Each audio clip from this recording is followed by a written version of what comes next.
C'est une statistique comme quoi l'humanité a consommé toutes les énergies et ressources renouvelables pour l'année 2018.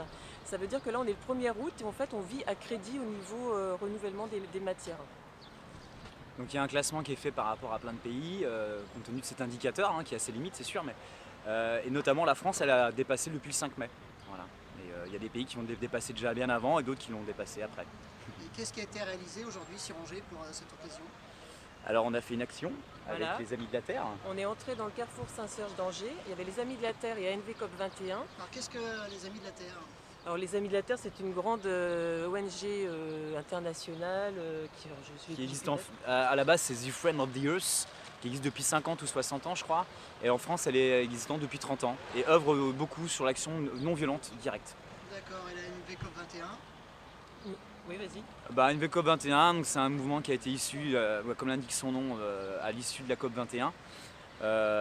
ANV pour action non violente, parce qu'on reste persuadé que pour obtenir l'opinion publique, plus on est non violent, plus on est intelligent, plus on est intelligible, plus on est dans la bienveillance. Peut-être plus à l'écoute aussi. Voilà, et du coup on est pris plus au sérieux. Et donc on est persuadé que l'action non violente reste un très bon levier d'action auprès notamment des grandes distributions et des banques qui attachent énormément d'importance à leur image de marque. Et donc de fait à l'opinion publique. Aujourd'hui c'est donc une action non violente qui a eu lieu. Ouais. Tout à fait. Dans quel rayon exactement? C'était le rayon des multimédias en fait. Donc on est arrivé, on était une quinzaine de personnes. On a positionné des chariots, on a commencé à vider les rayons. L'objectif c'était de montrer que comme c'est le jour du dépassement, en fait les ressources qu'on a maintenant à disposition c'est du crédit. Donc en vidant tous les chariots, ça symbolisait en fait le crédit sur lequel on vit. Ça s'est extrêmement bien passé, probablement parce que justement c'était non violent. On a des peacekeepers, des anges gardiens qui sont venus échanger avec les employés.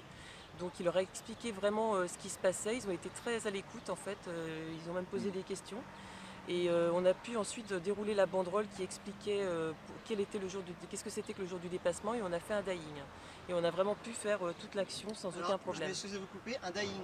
Oui, excusez-moi, c'est en fait les gens s'allongent, ils font comme s'ils sont morts en fait. D'accord. Mais il y a une chose importante qui me semble quand même intéressant à rajouter, c'est Carrefour en fait aujourd'hui, là où on est venu taper un peu, enfin pas taper, mais là on est venu intervenir, c'est surtout qu'en fait ils pratiquent comme beaucoup de distributeurs l'obsolescence programmée en fait. Il faut savoir que l'obsolescence programmée, je ne le définis pas, on voit bien ce que c'est, accentue,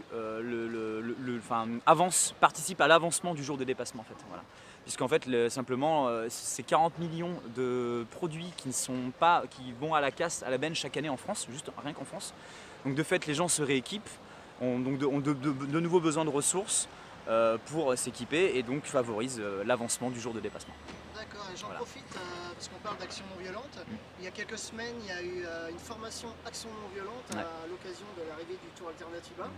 Est-ce qu'il y a eu des personnes qui étaient formées ces jours-là, qui étaient là aujourd'hui? Oui, tout à fait. On en a eu, je crois, 4 ou 5. C'était leur première action. D'accord. Donc on a fait une réunion tous ensemble, on leur a expliqué comment ça se passait. Je trouve qu'ils ont super bien géré.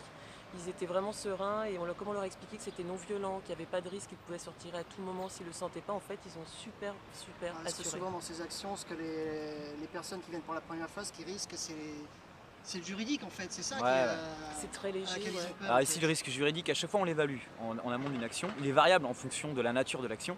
Ici, forcément, étant donné le côté gentil, on enlève juste des trucs, on casse rien, Ouais. il y avait un risque juridique très très faible. Et donc justement, ce genre d'action est très bien pour les personnes qui découvrent l'action non violente. Je voulais juste ajouter quelque chose en faisant cette action, c'est au niveau national, il faut le préciser, c'est que nous on attend notamment de Carrefour et Leclerc qu'ils s'impliquent plus au niveau de l'information auprès des clients. Donc au niveau de la durée de vie des produits qu'ils vendent, au niveau de la réparation, des échanges de pièces, parce que ça concrètement ils le font très peu. C'est ce qui fait que ça pousse le consommateur en fait à acheter toujours du neuf. Donc nous c'est ce qu'on attend de leur part, vraiment qu'ils s'impliquent plus pour qu'on n'ait pas à reculer tous les ans le jour du dépassement et arriver au 1er janvier, je sais pas, 2025, où on sera déjà rendu sur le jour du dépassement. Sans compter qu'on a un cadre juridique qui va avec nous, car depuis 2015, il y a la loi Hamon en fait, qui réglemente les réparations de pièces, etc. Et là, en fait, aujourd'hui, Carrefour ne remplit pas, fait partie de ceux qui ne sont pas dans les clous vis-à-vis de cette. Et par rapport à cette la action loi Hamon. aujourd'hui, est-ce que la direction est descendue ou vous avez eu affaire qu'à des chefs de rayon, Non, des chefs non. de rayon Aujourd'hui, Chef que de des chefs de rayon, rayon. Mais, ça Mais, va mais on a déjà eu la direction qui était descendue, mais précédemment sur Ouais, parce d'autres que actions. J'ai entendu dire tout à l'heure lors de l'action qui disait ça sert à rien ce que vous faites, mais il me semble qu'avec l'huile de palme ça avait fonctionné. Je ne sais plus si c'est pour les autres supermarchés Leclerc, il me semble. Alors en fait ce qu'il y a c'est que Carrefour a fait partie des premiers à s'impliquer avec Leclerc, c'est-à-dire à s'engager à retirer l'huile de palme des biocarburants, des dits biocarburants. Et du coup voilà ce qui s'est produit, c'est que Carrefour aussi à Angers, on a fait partie des villes où le directeur d'agence s'est engagé auprès de la direction France, a fait remonter et lui en plus a se positionné défavorablement en ce qui concerne la présence de l'huile de palme dans les carburants. Et donc du coup derrière en fait ça fait un peu boule de neige. Il y a d'autres, déjà Carrefour France s'est positionné, et puis d'autres distributeurs derrière qui ont aussi suivi. Parce que encore une fois il est très important pour eux de garder une bonne image de marque, une bonne opinion publique vis-à-vis de leur clientèle. Ok, donc espérons Ça a qu'il y le ait même des suites, effet alors c'est le but. aujourd'hui. Ouais, effectivement. C'est ça. Ok, merci à tous. Merci, Ciao. au revoir.